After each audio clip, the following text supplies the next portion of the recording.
ঈদ মানে আনন্দ, ঈদ মানে খুশি। তবে সেই খুশি ছুঁতে পারে না প্রবাসে থাকা রেমিটেন্স যোদ্ধাদের। পারিবারিক সচ্ছলতার তাগিদে একসময় দেশ ছাড়েন তারা। দিনের পর দিন অক্লান্ত পরিশ্রম করে পরিবারের চাহিদা মিটিয়ে দেশের অর্থনীতিতেও অবদান রাখছেন তারা। তবে পারিবারিক অনুষ্ঠান বা ধর্মীয় উৎসবে অংশ নিতে পারেন না সংযুক্ত আরব আমিরাতের এসব রেমিটেন্স যোদ্ধা। ঈদ আনন্দ ফিকে করতে সেই কষ্টই যেন যথেষ্ট।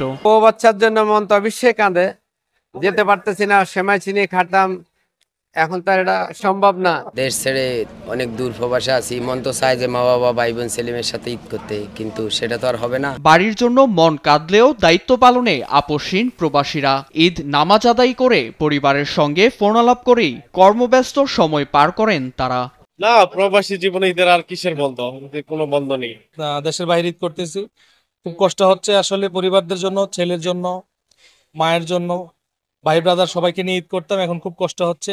মার্চ মাসে মাত্র ২৬ দিনে ২৯৫ কোটি মার্কিন ডলার রেমিটেন্স পাঠিয়েছেন প্রবাসীরা। আর চলতি বছরের এখন পর্যন্ত মোট রেমিটেন্স পাঠিয়েছেন ২১৪৩ কোটি মার্কিন ডলার। নিউজ ডেস্ক, দেশ টিভি।